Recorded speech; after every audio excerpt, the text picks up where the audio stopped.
अस्सलाम वालेकुम नाजरीन। वो गजब का मुजस्मा साज था।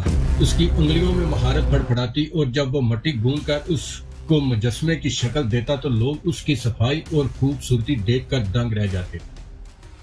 रफ्ता रफ्ता पूरे इलाके में उसकी शोहरत फैलती गई। उसके पास काम भी बढ़ने लगा और साथ में मालो दौलत भी। लेकिन उसके रवैये, घुमंड और बातों में नखवत झलकना शुरू हो गई। शोहरत का नशा ही ऐसा है, एक बार किसी को उसकी लत लग जाए तो फिर उसकी जान सिर्फ मौत की सूरत में ही छूट सकती है। मुजस्मा साज को लगा कि अपने इलाके में तो क्या पूरे मुल्क में इस जैसी महारत किसी के पास नहीं। वक्त गुजरता रहा और उसने खूब दौलत और शोहरत कमा ली। उम्र सीधा हो जाने के बाद एक दिन उसको मौत का ख्याल आया तो उसके रोंगटे खड़े हो गए। तो क्या मुझे अपना ये सब मालो दौलत और शोहरत छोड़नी पड़ेगी? नहीं नहीं, ऐसा नहीं हो सकता। मैं हमेशा रहूंगा। मेरे पास इतनी महारत है कि मौत से बच सकता हूं। और फिर उसने मंसूबे पर काम करना शुरू कर लिया। उसने अपने हम शक्ल 10 शाहकार किस्म के मुजस्मे बनाए। मुजस्मों और मुजस्मा साज के दरमियान बस एक ही फर्क था, उसकी सांसें चल रही थी और मुजस्मे बेजान थे। एक दिन मौत के फरिश्ते ने उसके दरवाजे पर दस्तक दी। वो दौड़ा दौड़ा अपने मखसूस कमरे में आया और मुजस्मों के दरमियान खड़ा हो गया ताकि वो पहचाना न जाए। फरिश्ता इसके कमरे में आया तो वहां मुजस्मा साज के बहुत सारे हमशक्ल लोग खड़े थे। फरिश्ता इसकी चालाकी समझ गया। फिर उसने भी एक चाल चली। वो बोला, तुम्हारे हाथों में क्या शानदार हुनर है। तुम्हारा कोई जवाब नहीं, लेकिन उस दूसरे मुजस्मे में तुमसे एक बड़ी गलती हुई है। मुजस्मा साज सांस रोककर खड़ा था। उसने जैसे ही अपने काम पर तनकीद सुनी तो उसकी रगें तन गईं। वो बाहर आकर बोला, नहीं, ऐसा नहीं हो सकता। मैं इस जमाने का सबसे बड़ा मुजस्मा साज हूं। मेरे काम में कोई नुक्स हो ही नहीं सकता। उसने फरिश्ते को देखा, वो हंस रहा था। मुजस्मा साज समझ गया कि इसकी चाल उल्टी पड़ चुकी है। फरिश्ता बोला, तुम्हारी सांसें खत्म हो चुकी हैं। चलो अब तुम्हारे जाने का वक्त आ गया है।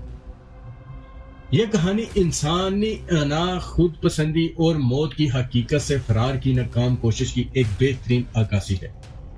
इसका मरकजी मफहूम यह है कि इंसान हुआ कितना ही बाकमाल, हुनरमंद या दौलतमंद क्यों ना हो, वो कुदरत के तय करदा कवानीन और मौत के शिकंजे से आजाद नहीं हो सकता।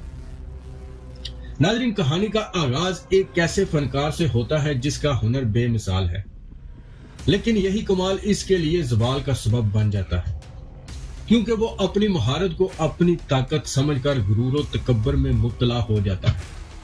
वो इस खुशफहमी का शिकार हो जाता है कि वो अपने हुनर के जरिए इस अटल हकीकत को भी धोखा दे सकता है जिससे आज तक कोई बशर नहीं बच सका। इस किस्से की तशरीह नफ्सियाती और अखलाकी दोनों पहलुओं से की जा सकती है। नफ्सियाती तौर पर यह कहानी इंसान की इस कमजोरी को जाहिर करती है जहां वो अपनी तारीफ और तनकीद के मामले में हद से ज्यादा हसास होता है। मुजस्मा साज ने खुद को मौत से बचाने के लिए बड़ी मेहनत से 10 हम शक्ल मुजस्मे बनाए और अपनी जहानत पर नाज किया, लेकिन फरिश्ते ने इसकी इसी कमजोरी यानी अना को निशाना बनाया। जब फरिश्ते ने इसके फन में झूठी गलती निकाली तो उसकी अना को ठेस पहुंची और वो अपनी जिंदगी बचाने के मकसद को भूलकर अपने हुनर का दफा करने के लिए बोल पड़ा।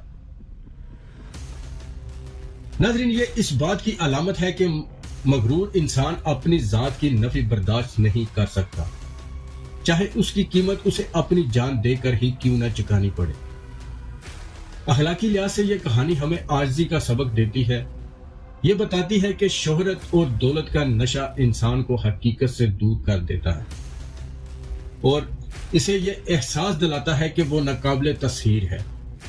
मुजस्मा साज का अपने जैसे बेजान मुजस्मों में छुपना इस बात की तमसील है कि इंसान जितना भी मादी सहारा ले ले या अपनी शख्सियत के कितने ही मसनूई खोल चढ़ा ले, वो खालिक की नजर से छुप नहीं सकता। آخرکار اس کی اپنی زبان اور اس کا اپنا تکبر ہی اس کی گرفت کا سبب بن گیا۔ یہ کہانی ہمیں یاد دلاتی ہے کہ ہنر اور کامیابی اللہ کی عطا ہے، اور جب انسان اسے اپنی ملکیت سمجھ کر اترانے لگتا ہے تو وہی ہنر اس کی بربادی کا راستہ ہموار کر دیتا ہے۔ ناظرین، انا ایک ایسا احساس ذات ہے جو ہر انسان کے اندر موجود ہوتا ہے، لیکن اس کے اثرات مثبت اور منفی دونوں صورتوں میں ظاہر ہو سکتے ہیں۔ عام معنوں میں اسے خودداری، غیرت اور اپنی شخصیت کے ادراک سے تعبیر کیا جاتا ہے، جہاں انسان اپنی عزت نفس کا تحفظ کرتا ہے اور خود کو دوسروں کی نظر میں گرنے نہیں دیتا۔ یہ انا کا وہ روشن پہلو ہے جو انسان کو زندگی کے چیلنجز کا مقابلہ کرنے اور اپنی صلاحیتوں پر بھروسہ کرنے کی تحریک دیتا ہے، جس کے بغیر کوئی بھی شخص ترقی کی منازل طے نہیں کر سکتا۔ تاہم جب انا حد سے تجاوز کر جائے تو وہ تکبر اور خود پسندی کی شکل اختیار کر لیتی ہے، جو انسان کی روحانی اور اخلاقی نشو و نما کے لیے زیر قتل بن جاتی ہے۔ اس صورت میں انسان خود کو دوسروں سے برتر سمجھنے لگتا ہے اور اپنی غلطیوں کو تسلیم کرنے سے قاصر ہو جاتا ہے۔ ایسی انا حقیقت پر پردہ ڈال دیتی ہے اور انسان دوسروں کی نصیحت یا تنقید کو اپنی توہین سمجھنے لگتا ہے، جیسا کہ اس مجسمہ ساز کی کہانی میں ہوا، جس کی انا نے اسے اتنا اندھا کر دیا تھا کہ وہ اپنی جان بچانے کے لیے خاموش رہنے کے بجائے اپنے فن پر ہونے والی معمولی سی تنقید کو برداشت نہ کر سکا اور اپنی بربادی کا سامان خود کر لیا۔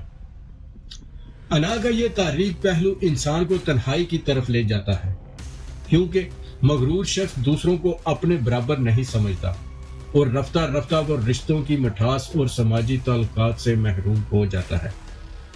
صوفیاء اور حکماء کے نزدیک اصل کامیابی اپنی انا یا نفس پر قابو پانا ہے، تاکہ انسان میں عاجزی اور انکساری پیدا ہو سکے۔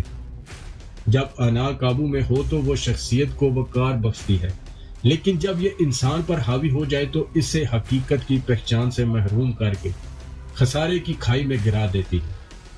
ناظرین، یہ ویڈیو آپ کو کیسی لگی؟ اپنی رائے نیچے کمنٹ میں ضرور دیجیے گا اور ویڈیو کو لائک بھی کر دینا۔ آپ کا ویڈیو دیکھنے کا بہت بہت شکریہ۔ السلام علیکم۔